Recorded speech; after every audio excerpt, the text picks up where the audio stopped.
आजकल के परिवेश में घुटनों का दर्द बढ़ता ही जा रहा है। ज़्यादातर लोग शिकायत करते हैं, स्वामी जी हमारे घुटनों में दर्द बहुत रहता है। वैसे तो ये वात रोग है, वायु विकार के कारण घुटनों में दर्द होता है, लेकिन हम कुछ घुटनों के अगर व्यायाम करें, योग करें, तो घुटनों की बीमारी आसानी से दूर हो जाती है।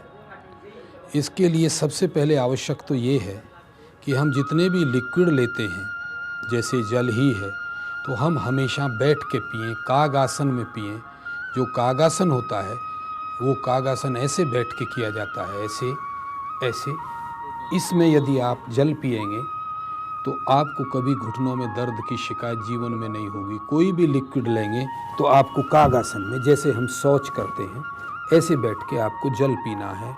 कोई भी लिक्विड लेना है, ये ध्यान रखें, तो आपको 60% आराम घुटनों के दर्द में मिल जाएगा। कहीं भी गुरुकुल में जाएं या आचार्यों के पास जाएं, वैद्यों के पास जाएं, वो हमेशा बैठकर जल पीते हैं, क्योंकि ये विज्ञान है हमारा। और आपके किडनी की प्रॉब्लम भी ठीक होगी और आपका शरीर स्वस्थ हो जाएगा। इसलिए हमेशा जो भी लिक्विड लें वो बैठ के कागासन की मुद्रा में लेना बहुत ही आवश्यक है। और इसके लिए मेथी बहुत उपयोगी है। जो हमारी देसी मेथी होती है वो वात रोगों में बहुत काम करती है और आपके घुटनों के दर्द में भी विशेष काम करेगी और अन्य बीमारियों में भी और बहुत काम करेगी। हमें 1 चम्मच मेथी पानी में शाम को गिलास में पानी भर के, आधा गिलास, और उसमें भिगो देनी चाहिए और भिगो के उसको चबा चबा के पानी के साथ उसे खाना चाहिए सुबह बिना भोजन किए हुए। तो आप देखेंगे कि आपके शरीर में जितने भी वात रोग हैं, वायु रोग हैं, वो सब नष्ट हो जाएंगे। और मेथी इतनी मूल्यवान है, एक दार्शनिक ने लिखा है, अगर मेथी सोने के रेट में भी मिलती हो तो उसका सेवन नहीं छोड़ना चाहिए, इतनी उपयोगी है। और आप देखिए कुछ अब व्यायाम जो घुटनों के हैं, ऐसे हमें ये उत्कट आसन, ऐसे यहाँ से लेके 1 2 3 4 5 ये करना चाहिए। फिर दोनों घुटनों को ऐसे रख के इनको एक साथ मिला के ऐसे चलाना चाहिए। ऐसे ऐसे चलाइए, क्लॉकवाइज, एंटी क्लॉकवाइज, ऐसे। इससे आपके घुटने को आराम मिलेगा और ये आपको करने से विशेष लाभ मिलेगा। फिर आप लेट के कुछ योग हैं 1-2 वो आपको करने पड़ेंगे, तो आपके घुटनों में आराम हो जाएगा। जैसे हम साइकिलिंग चलाते हैं, ये साइकिलिंग है, इसमें कोई वो नहीं है। ऐसे लेट जाएंगे, ऐसे लेट जाएंगे, ऐसे, और आपको ऐसे ये रख के, जैसे बाल मचलन बच्चा होता है ना, ऐसे वो बच्चा मचलता रहता है, ऐसे करके आपको ये ऐसे चलाने हैं।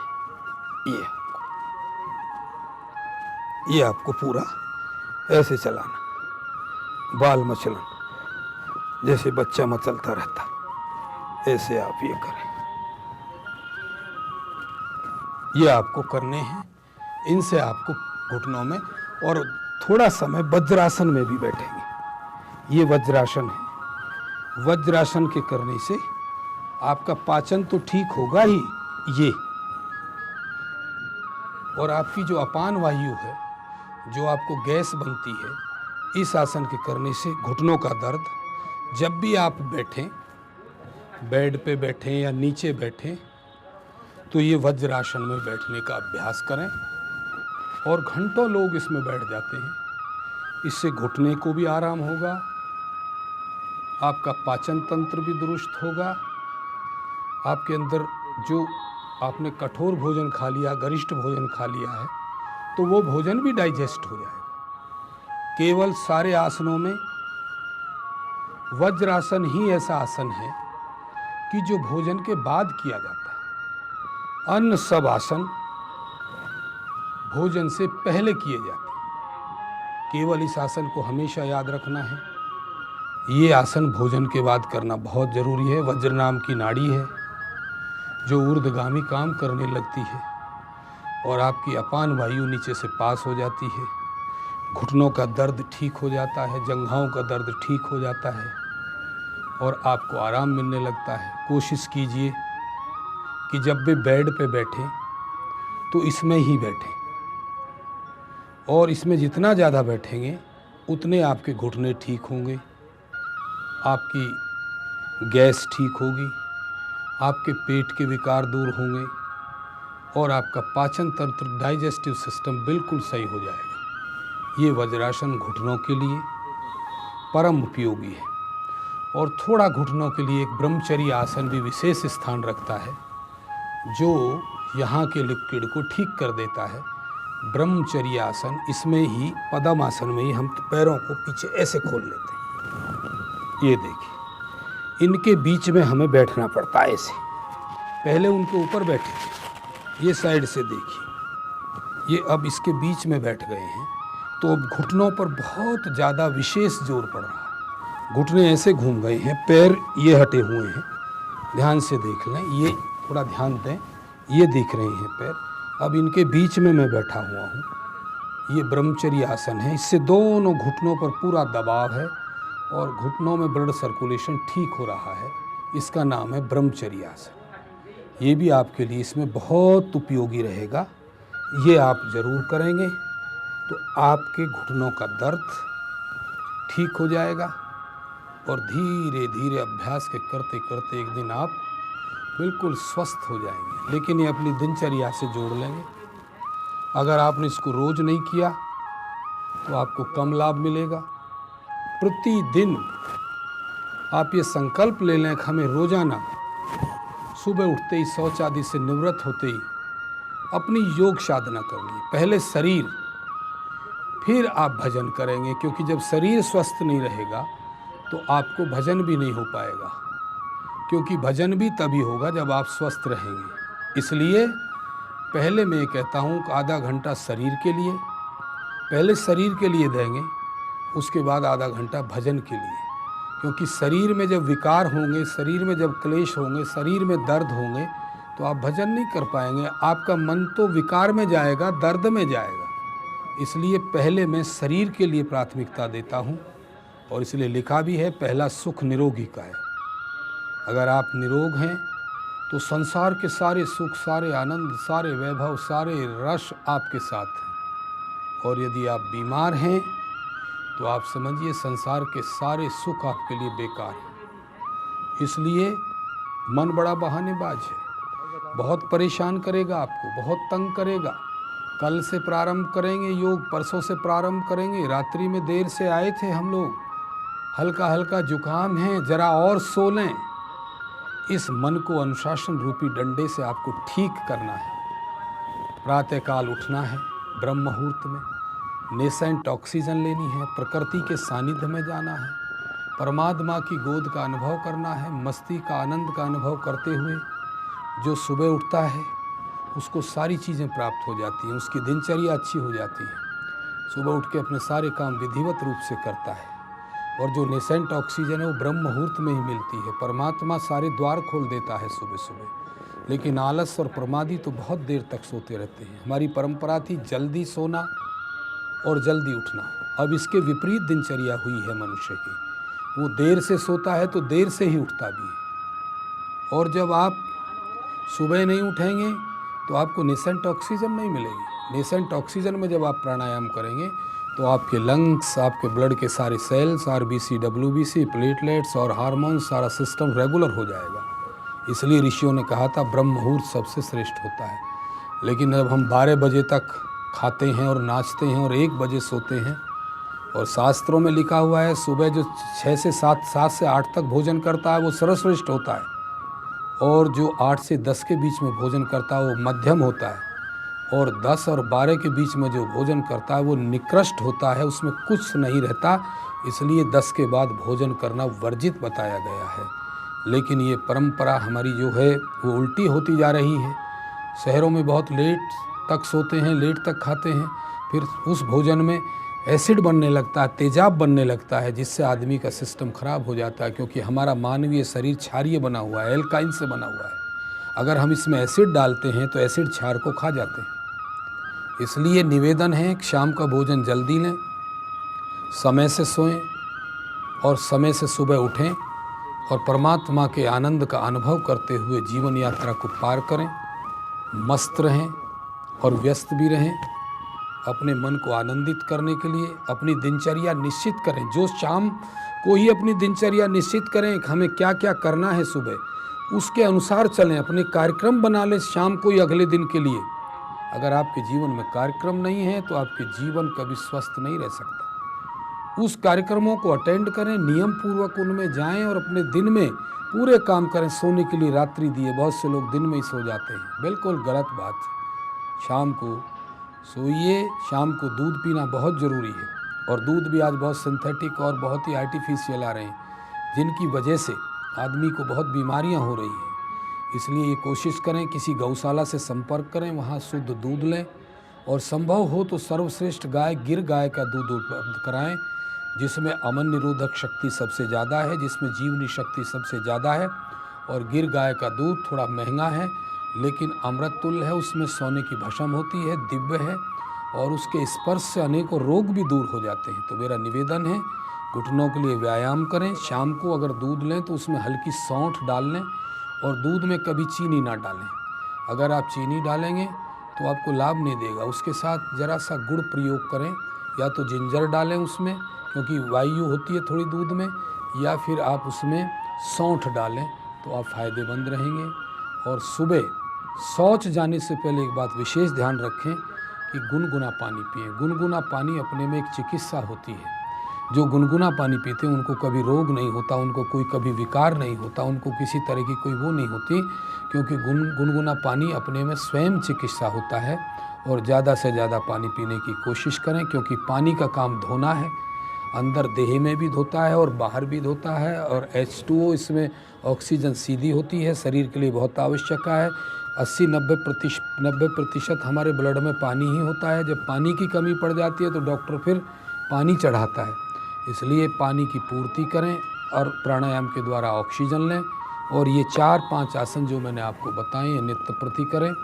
अगले कार्यक्रमों में रोग के हिसाब से आसन, जिसको जो रोग होता है उसमें कौन कौन से आसन काम करते हैं, ये आपको बताया जाएगा। यौगिक क्रियाएं क्या क्या हैं, हमारे 60 कर्म, नेति धोती कुंजल क्रियाओं से हम कैसे अपना शोधन करते थे, संक प्रक्षालन यौगिक क्रियाएं आपको सिखाई जाएंगी।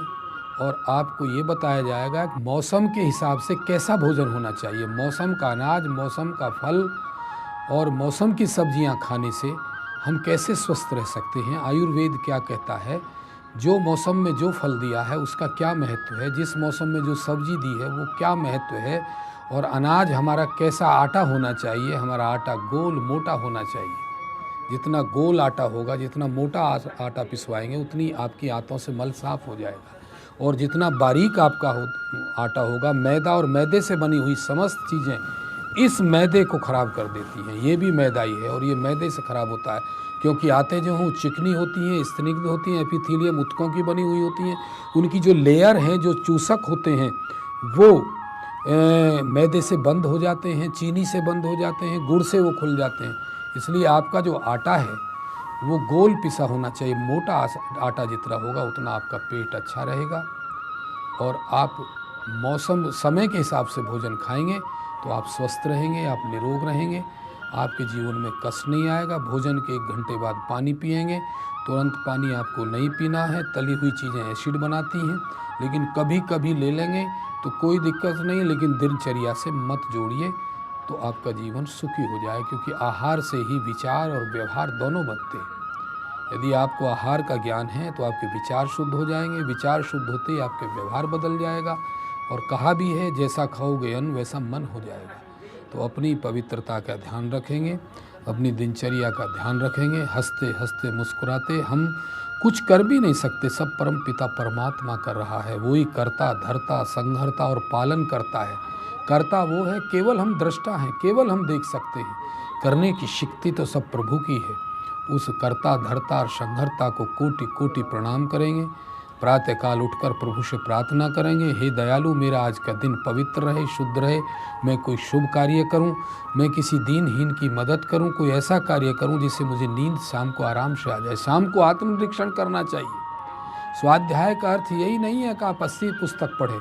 स्वाध्याय का ये भी अर्थ है शास्त्रों में, स्वयं का अध्ययन करें कि आज दिन भर मैंने क्या कार्य किए, और मेरे कार्यों के द्वारा किसी को पीड़ा तो नहीं हुई, किसी को कष्ट तो नहीं हुआ, मेरे कार्यों के द्वारा किसी को प्रेम मिला है क्या, किसी की मैं सहायता कर पाया हूँ, मैंने दीनहीन का दिल तो नहीं दुखाया, मैंने किसी अंधे को रास्ता दिखाया या मैंने उसका रास्ता अवरुद्ध कर दिया। यदि ये बात आप नित्य प्रति सोते समय सोचेंगे तो आपका आत्मनिरीक्षण हो जाएगा, स्वयं का अध्ययन हो जाएगा, तो आपको नींद अच्छी आएगी। अगर आप तनाव में सोओगे तो याद रखना हमेशा तनाव में ही उठोगे। हमें तनाव मुक्त होकर सोना है। प्रभु तेरी गोद में सो रहा हूँ, तेरी कृपाएं मेरे ऊपर बरस रही हैं। जब प्रभु का स्मरण करते करते गहरी निद्रा में चले जाओगे तो सुबह आनंद से ऊर्जा से भरे हुए उठोगे, क्योंकि गहरी नींद उसी को आएगी जो गहरी नींद के कार्य करेगा। जब तक मन परेशान है, जब तक मस्तिष्क रेस्ट में नहीं आएगा, आपको नींद नहीं आ सकती, चाहे कितनी कोशिश कर लेना। पहले मस्तिष्क रेस्ट में जाता है, फिर शरीर रेस्ट में जाता है। अगर मस्तिष्क शांत हो गया तो स्वतः ही आपका शरीर रेस्ट में जाता ही गहरी निद्रा में चला जाएगा। और जिसकी नींद चली जाती है उसका जीवन चला जाता है, क्योंकि सोने से ही ऊर्जा मिलती है। और जब आप ऊर्जा प्राप्त करेंगे तो आपकी बैटरी चार्ज हो जाएगी अगले दिन के लिए। इसलिए 6 घंटे की नींद गहरी आनी चाहिए, पूरी गहराई में आपको जाना है, क्योंकि सोना भी समाधि है। लेकिन सोने में आप डिटेक्टिव नहीं करते, ध्यान में आप खोज करते हैं, अंदर की चेतना खोजती है, ज्ञानम चेतनायाम निहितम। और जैसे ही आप सुबह खड़े होते हो तो आप ऊर्जा से भरे मिलोगे। पहले आप आशीर्वाद लेंगे सबका, परमात्मा का ध्यान करेंगे उठने से पहले कि प्रभु मेरी रक्षा करना, हे प्राणपति मेरे प्राणों की रक्षा करने, तो जीवन स्वर्ग बनता चला जाएगा। चारों तरफ जिधर दृष्टि उठाओगे सकारात्मक होता चला जाएगा। अगर आप प्रसन्न उठोगे तो शाम तक प्रसन्न ही रहोगे। और कोशिश कीजिए किसी से भी कोई टॉन्टिंग वे में बात ना करें। घर में बहुत से टॉन्टिंग वे में बात करते हैं, पति पत्नी पर आरोप लगाती है और पत्नी पति पर लगाती है, तुम्हारे कारण मेरा जीवन नर्क बन गया। तब से तुम ये आरोप प्रत्यारोप का दौर छोड़िए और एक स्वर से कहिए, तुम मेरे लिए तुम्हारा जन्म हुआ और तुम मेरे लिए हो, सातों जन्मों से साथ हो, तो जीवन सुखी बनेगा। ये बदलने वाली चीज़ नहीं है। दुख के सिवा आप कुछ नहीं कर पाओगे, गहरा दुख आप घर में बोधोगे। इसलिए एक दूसरे को हृदय से स्वीकार करते हुए अपनी जीवन यात्रा को आगे चलाइए। तो और बच्चों को संस्कारित करना है। अगर आपने राष्ट्र की मुख्य धारा से बच्चों को जोड़ना है तो उनको 16 संस्कार की शिक्षा दीक्षा देनी है, तभी वो युग पुरुष होंगे, तभी वो राष्ट्र का काम करेंगे, तभी वो देश का काम करेंगे, तभी वो वैज्ञानिक साइंटिस्ट बनेंगे, तभी वो सारे विश्व का मार्गदर्शन करने की शक्ति उनके पास होगी। यदि आपने उनको संस्कार नहीं दिए तो कुल का नाश करने वाले हो जाएंगे और राष्ट्र का नाश करने वाला। राष्ट्र का काम करें, कुल के लिए आगे बढ़ाएं, मानवता का संदेश दें और इस विश्व में ऐसी शक्ति दे के जाएँ, ऐसा कार्य करके जाएं कि सारा विश्व याद करता रहे।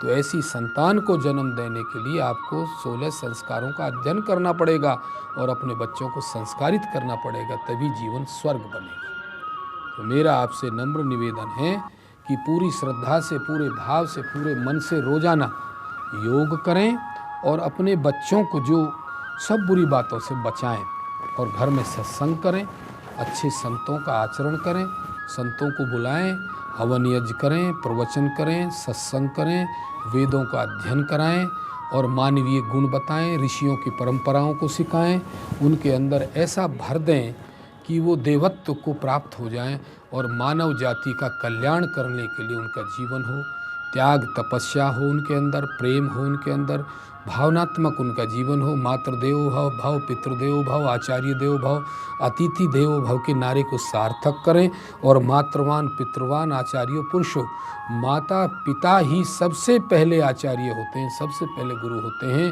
वो बच्चों को जैसा मार्ग प्रशस्त करते हैं वैसा ही उनका जीवन बनता है। इसलिए अपने बच्चों को हमेशा संस्कारित करें, सुमार्ग पर चलाएं, दिव्यता का अनुभव कराएं और बताएं कि जीवन का लक्ष्य क्या है। तो बच्चे कल्याणकारी होंगे और भारत स्वर्ग बनेगा और हम पुनः विश्व गुरु बनेंगे।